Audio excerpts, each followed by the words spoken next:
So it sounds like the Squirrel Squad did their interview, which is amazing and great. But I have a little bit of a concern the way in which this is being reported.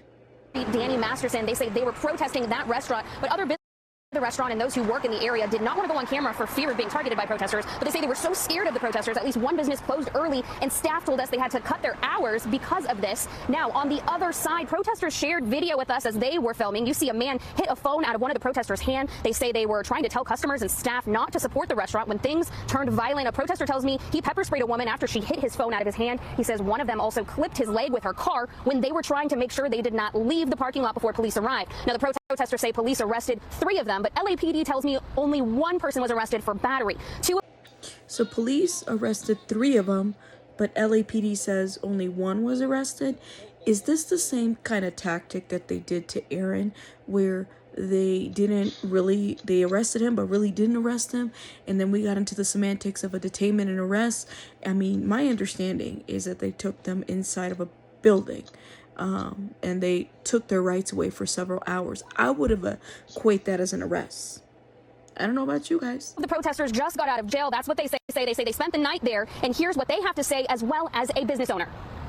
We're the most peaceful we can be. We don't vandalize. We don't put our hands on anybody. If anything gets out of control, it's usually the people walking by that get aggressive with us, because it is a public sidewalk and we have the right to film anybody walking on a public sidewalk. And at the end of the day, we're just doing what we do, raising awareness about how bad some of these places are in Hollywood. I make sure my associates stay in contact with me, if like anything gets out of hand, anything gets crazy. They told me that, the police are coming in and checking in, make sure it looks good. I have people here that, I worry about and their safety. They're here late and they close late by themselves. We know that the businesses at this parking lot did bring an attendant in today to monitor what's going on. Now, we do have more questions into LAPD, and we are waiting for that restaurant to open up here soon. Of course, we're still waiting for these answers. Reporting live here in Hollywood, I'm Anastassia Olmos, NBC4 News. I almost feel like the narrative is being spun to say, like, well, they're afraid of, the people around there are afraid of their safety. Well, what about the man that flicked that cigarette that also assaulted the protesters? And one thing I noticed, too, about this interview, there wasn't a whole lot of narrative about the Scientology.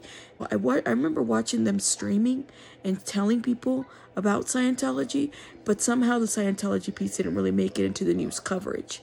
Interesting.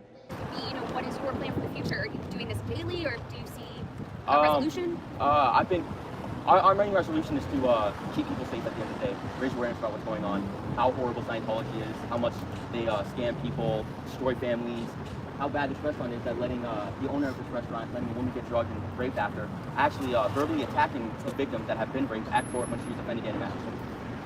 Wish I had time to prove all this, but I gotta be on the air in 45 minutes. You're good. Just look it up on Google, yeah, guys. We'll do what we can. Okay, can you airdrop me video from yesterday? Yes. Okay. Interesting how that Scientology bringing awareness piece doesn't make it into the news story, which is the whole reason why they're outside of the, La Poubelle trash can restaurant. The same reason why they're outside of the Scientology building. They're protesting. There's a reason. And the news clip didn't show that. But they said it in their news interview. Interesting. Tell me your thoughts in the comments. Was this an intentional censorship? What do you guys think? I'll see you guys on the next one. Rabbits out.